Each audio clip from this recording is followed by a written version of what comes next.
Good morning बच्चों। देखिए, आज हम एक नया चैप्टर स्टार्ट करने के लिए जा रहे हैं। एक नया जो हमारा अध्याय है, आज हम उसकी शुरुआत करेंगे।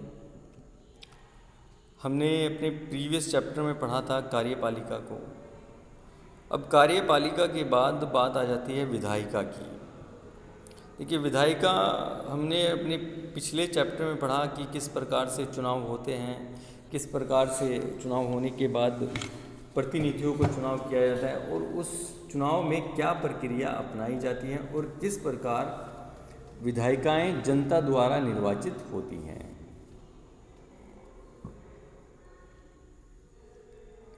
इस अध्याय में आप पढ़ेंगे कि निर्वाचित विधायिकाएं कैसे काम करती हैं और लोकतांत्रिक सरकार को बनाए रखने में कैसे मदद करती है। देखिए, कुछ प्रश्नों के हमें जवाब मिलेंगे। इसमें विधायिका का क्या महत्व है, संसद के क्या कार्य और शक्तियाँ हैं, कानून बनता कैसे है, संसद कार्यपालिका को कैसे नियंत्रित करती है, संसद अपने ऊपर कैसे नियंत्रण रखती है। देखिए, सबसे पहले तो हम इसी सवाल से चर्चा करेंगे, हमें संसद क्यों चाहिए। कि विधायिका केवल कानून बनाने वाली संस्था नहीं है, इसके अनेक महत्वपूर्ण कार्यों में से कानून बनाना भी एक कार्य है। यह सभी लोकतांत्रिक राजनीतिक प्रक्रियाओं का केंद्र है। संसद में बहुत से ऐसे दृश्य देखने को मिलते हैं जब सदन में क्या होती है, बहस होती है। देखिए, अभी पिछले दिनों एक सरकार ने एक कानून पारित किया, कृषि कानून, और उस कृषि कानून पर बहुत लंबी चौड़ी राज्यसभा में बहस हुई। और बहस होने पर उसमें क्या हुआ, कुछ राज्यसभा सांसदों ने क्या की, उस कार्यवाही में बाधा उत्पन्न की और उस कार्यवाही में राज्यसभा के उपसभापति मिस्टर हरिवंश नारायण जी ने 8 राज्यसभा सांसदों को क्या कर दिया, उनका निलंबन कर दिया। क्योंकि राज्यसभा और लोकसभा में क्या होते हैं, बहिर्गमन, बहस, विरोध प्रदर्शन, सर्वसम्मति, सरोकार, सभी चीज़ों को, यानी कि हम हर एक चीज़ को देखेंगे कि किस तरह से लोकतांत्रिक प्रक्रिया में हम जीवंत होते हुए देखते हैं इन सबको। तो ये सभी महत्वपूर्ण उद्देश्यों को पूरा करते हैं। दरअसल वास्तविक प्रतिनिधित्व वाली कुशल और प्रभावी विधायिका के बिना सच्चे लोकतंत्र, एक ट्रू डेमोक्रेसी की कल्पना, इमेजिनेशन नहीं की जा सकती। विधायिका जनप्रतिनिधियों के जनता के प्रति उत्तरदायित्व क्या करती है, सुनिश्चित करती है। यह वास्तव में प्रतिनिधिक लोकतंत्र का आधार है। इसके बावजूद अधिकांश लोकतंत्रों में कार्यपालिका के मुकाबले विधायिकाएं अपना महत्व खोती जा रही हैं। देखिए, भारत में भी जो कैबिनेट है, जो मंत्रिमंडल है, वो पॉलिसीज़ बनाता है, यानी कि उनको क्रिएशन करता है, उनको निर्माण करता है, उनके निर्माण की पहल करता है। अभी सरकार द्वारा एक पॉलिसी बनाई गई है, new education policy, NEP 2020-21 new education policy, नई शिक्षा नीति, और एक एजेंडा को तय करता है और उसे लागू करता है। इसमें होता क्या है, कुछ हमारे क्रिटिसिज्म, यानी कि कुछ हमारे आलोचक को यह कहने का मौका मिल गया कि संसद का ह्रास हो गया है, लेकिन एक बहुत पावरफुल विधायिका में बहुमत की आवश्यकता होती है। एक सशक्त नेता, हम कहते हैं कि भाई एक सशक्त, यानी कि एम्पावर्ड लीडरशिप, एम्पावर्ड लीडरशिप यानी कि सशक्त नेता को भी संसद का सामना, यानी कि संसद का फेस ऑफ करना होता है और अपने जवाब से संसद को क्या करना होता है, संतुष्ट करना पड़ता है। किसको? एक एम्पावर्ड लीडर को। यह हमें संसद की लोकतांत्रिक अक्षमता और यानी कि जो पोटेंशियल है डेमोक्रेसी की, उसका एहसास कराता है। यह वाद विवाद का सबसे लोकतांत्रिक और खुला मंच है। अपनी स्ट्रक्चरल स्पेशलिटी, यानी कि संरचनात्मक विशेषता के कारण यह सरकार के अन्य सभी अंगों में सबसे ज़्यादा प्रातिनिधिक है और फिर इसके पास सरकार का चयन करने और उसे बर्खास्त करने की शक्ति भी है। देखिए, ये कुछ रिपोर्ट्स हैं, कुछ समाचार पत्रों की रिपोर्ट्स हैं। आप इन्हें पढ़ें और इन्हें समझें कि किस प्रकार से अगर विधायिकाएँ ना होती तो क्या होता। इन्हें समझने के बाद अपने आप देखें व्यूज़ को। चलिए, दूसरा जो सवाल आता है वो आता है, संसद में 2 सदनों की आवश्यकता है, क्यों है आवश्यकता, क्या आवश्यकता है? देखिए, हमारी राष्ट्रीय विधायिका का नाम क्या है? संसद है। राज्यों की विधायिकाओं को विधानमंडल कहते हैं। भारतीय संसद में 2 सदन हैं। जब किसी विधायिका में 2 सदन होते हैं तो उसे द्विसदनात्मक विधायिका कहते हैं। भारतीय संसद के एक सदन को राज्यसभा तथा दूसरे को लोकसभा कहते हैं। संविधान ने राज्यों को एक सदनात्मक या द्विसदनात्मक विधायिका स्थापित करने का विकल्प दिया है। अब केवल 5 राज्यों में ही द्विसदनात्मक विधायिका है। विविधताओं से परिपूर्ण बड़े देश प्राय द्विसदनात्मक राष्ट्रीय विधायिका चाहते हैं ताकि वे अपने समाज के सभी वर्गों और देश के सभी क्षेत्रों या भागों को समुचित प्रतिनिधित्व, यानी कि हर एक क्षेत्र में, यानी कि पूरे देश के अंदर जितने भी क्षेत्र हैं उन सभी को क्या मिल जाए? प्रतिनिधित्व, रिप्रेजेंट कर सके उस क्षेत्र को। और द्विसदनात्मक विधायिका का एक और लाभ यह है कि संसद के प्रत्येक निर्णय पर दूसरे सदन में पुनर्विचार हो जाता है।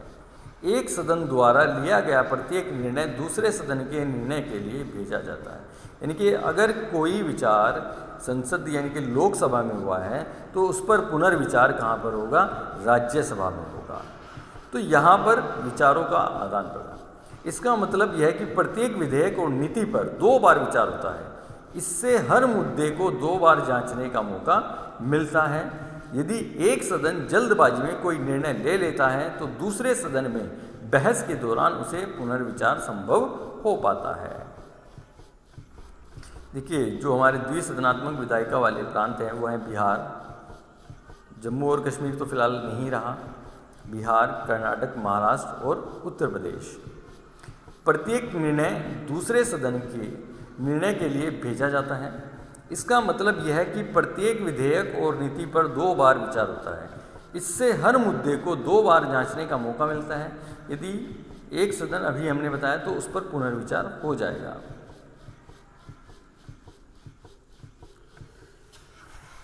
इसके बाद हम बात करते हैं राज्यसभा की। देखिए, संसद के प्रत्येक सदन में प्रतिनिधित्व का आधार अलग अलग है। राज्यसभा राज्यों के प्रतिनिधित्व करती है। इसका निर्वाचन अप्रत्यक्ष विधि से होता है। किसी राज्य के लोग राज्य की विधानसभा के सदस्यों को चुनता है, यानी कि किसी राज्य के लोग राज्य की विधानसभा के सदस्यों को चुनते हैं।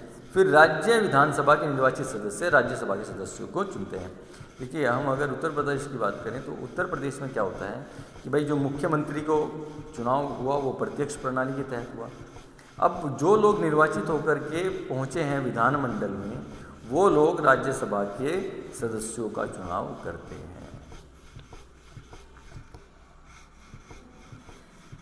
द्वितीय सदन राज्यसभा में प्रतिनिधित्व के लिए 2 सिद्धांतों का प्रयोग किया जा सकता है। एक तरीका यह हो सकता है कि देश के सभी क्षेत्रों को असमान आकार और जनसंख्या के बावजूद द्वितीय सदन में समान प्रतिनिधित्व दिया जाए। दूसरा तरीका यह हो सकता है कि देश के विभिन्न क्षेत्रों को उनकी जनसंख्या के अनुपात में प्रतिनिधित्व दिया जाए, अर्थात द्वितीय सदन में ज़्यादा जनसंख्या वाले क्षेत्रों को ज़्यादा और कम जनसंख्या वाले क्षेत्रों को कम प्रतिनिधित्व प्राप्त हो। अमेरिका के द्वितीय सदन सीनेट में प्रत्येक राज्य को समान प्रतिनिधित्व दिया गया है। यह सभी राज्यों में समानता स्थापित करता है, लेकिन इसका अर्थ यह भी है कि छोटे राज्यों को बड़े राज्यों के बराबर ही प्रतिनिधित्व मिलेगा। हमारी राज्यसभा के लिए इस अमेरिकी प्रतिनिधित्व प्रणाली से अलग तरीका अपनाया गया है। संविधान की 4थी अनुसूची में प्रत्येक राज्य से निर्वाचित होने वाले सदस्यों की संख्या निर्धारित कर दी गई है। देखिए, कौन सी अनुसूची में? 4थी अनुसूची में। यदि हम राज्यसभा में प्रतिनिधित्व के लिए अमेरिका की समान प्रतिनिधित्व प्रणाली का प्रयोग करें तो क्या होगा? 1718.29 लाख जनसंख्या वाले उत्तर प्रदेश को, यानी कि अभी तो जो जनसंख्या वो 23 करोड़ के आसपास है, 5.71 लाख जनसंख्या वाले सिक्किम के बराबर ही प्रतिनिधित्व मिलेगा। संविधान निर्माता ऐसी विसंगति से बचना चाहते थे। यहाँ ज़्यादा जनसंख्या वाले राज्यों को अधिक और कम जनसंख्या वाले राज्यों को कम प्रतिनिधित्व दिया गया है। इस प्रकार ज़्यादा जनसंख्या वाले उत्तर प्रदेश को 31 तथा छोटे और कम जनसंख्या वाले सिक्किम को राज्यसभा में 1 सीट दी गई है। तो उत्तर प्रदेश को देखिए कितनी, 31, और लोकसभा में जो उत्तर प्रदेश की सीटें हैं वो हैं 80। राज्यसभा के सदस्यों को 6 वर्ष के लिए निर्वाचित किया जाता है। उन्हें दोबारा निर्वाचित किया जा सकता है। राज्यसभा के सभी सदस्य अपना कार्यकाल एक साथ पूरा नहीं करते। प्रत्येक 2 वर्ष पर राज्यसभा के 1/3 सदस्य अपना कार्यकाल पूरा करते हैं और इन 1/3 सीटों के लिए चुनाव होते हैं। इस तरह राज्यसभा कभी भी पूरी तरह भंग नहीं होती। अतः इसे संसद के स्थायी सदन के रूप में जानते हैं। इस व्यवस्था का लाभ यह है कि जब लोकसभा भंग होती है और चुनाव होने बाकी होते हैं, तब राज्यसभा की बैठक बुलाई जा सकती है और जरूरी मामलों को निपटाया जा सकता है। निर्वाचित सदस्यों के अतिरिक्त राज्यसभा में 12 मनोनीत सदस्य होते हैं जिन्होंने साहित्य, विज्ञान, कला और समाज सेवा के क्षेत्र में विशेष उपलब्धि हासिल की हो। उन्हें राष्ट्रपति द्वारा मनोनीत किया जाता है। देखिए यहाँ पर जर्मनी के बारे में दिया गया है। जर्मनी की द्विसदनात्मक व्यवस्था, जर्मनी में विधायिका द्विसदनात्मक है। दोनों सदनों को बुंदेस्टैग यानी कि फेडरल असेंबली और बुंदेसलैंड फेडरल काउंसिल कहते हैं।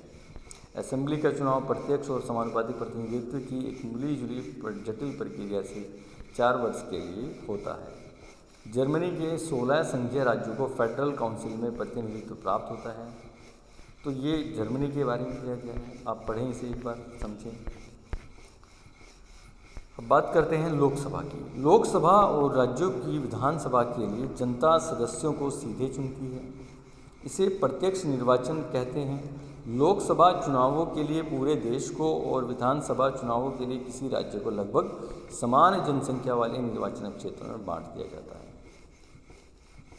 प्रत्येक निर्वाचन क्षेत्र से एक प्रतिनिधि चुना जाता है। चुनाव सार्वभौमिक वयस्क मताधिकार के आधार पर होता है, जिसमें प्रत्येक व्यक्ति के मत का मूल्य दूसरे व्यक्ति मत के मूल्य बराबर होता है। इस समय लोकसभा में 543 निर्वाचन क्षेत्र हैं। यह संख्या 1971 से चली आ रही है। लोकसभा के सदस्यों को 5 वर्ष के लिए चुना जाता है, लेकिन यदि कोई दल या दलों का गठबंधन सरकार न बना सके अथवा प्रधानमंत्री राष्ट्रपति को लोकसभा भंग कर नए चुनाव कराने की सलाह दे तो लोकसभा को 5 वर्ष के लिए भी भंग किया जा सकता है। बात समझे बच्चों? तो संसद क्या करती है? विधायिकाओं के क्या कार्य हैं? संसद के दोनों सदनों के कार्य समान हैं? क्या दोनों सदनों की शक्तियों में कोई फर्क है? तो आज इसी के बारे में हम समझेंगे। विधायी कामकाज। संसद पूरे देश या पूरे देश के किसी भाग के लिए कानून बनाती है। कानून बनाने वाली सर्वोच्च संस्था होने के बावजूद संसद प्राय कानून को केवल स्वीकृति देने मात्र का काम करती है। विधेयकों को तैयार करने का वास्तविक काम तो मंत्री के निर्देशन में नौकरशाही करती है। विधेयक का उद्देश्य और संसद में उसे प्रस्तुत करने का समय मंत्रिमंडल तय करता है। कोई भी महत्वपूर्ण विधेयक बिना मंत्रिमंडल की स्वीकृति के संसद में पेश नहीं किया जाता। संसद के अन्य निजी सदस्य भी कोई विधेयक प्रस्तुत कर सकते हैं, पर बिना सरकार के समर्थन के ऐसे विधेयक का पास होना संभव नहीं है। कार्यपालिका पर नियंत्रण तथा उसका उत्तरदायित्व सुनिश्चित करना। संसद का सबसे महत्वपूर्ण काम कार्यपालिका को उसके अधिकार क्षेत्र में सीमित रखने तथा जनता जिसने उसे चुना है के प्रति उसका उत्तरदायित्व सुनिश्चित करना है। इस अध्याय में हम आगे इसका विस्तार से अध्ययन करेंगे। वित्तीय कार्य, देखिए फाइनेंशियल वर्क, सरकार को बहुत से काम करने पड़ते हैं, इन कामों पर धन खर्च होता है। यह धन कहाँ से आता है? प्रत्येक सरकार कर वसूली के द्वारा अपने संसाधनों को बढ़ाती है, लेकिन लोकतंत्र में संसद कराधान तथा सरकार द्वारा धन के प्रयोग पर नियंत्रण रखती है। यदि भारत सरकार कोई नया कर प्रस्ताव लाए तो उसे संसद की स्वीकृति लेनी पड़ती है। संसद की वित्तीय शक्तियाँ उसे सरकार के कार्यों के लिए धन उपलब्ध कराने का अधिकार देती हैं। सरकार को अपने द्वारा खर्च किए गए धन का हिसाब तथा प्रस्तावित आय का विवरण संसद को देना पड़ता है। संसद यह भी सुनिश्चित करती है कि सरकार न तो गलत खर्च करे और न ही ज़्यादा खर्च करे। संसद यह सब बजट और वार्षिक वित्तीय वक्तव्य के माध्यम से करती है।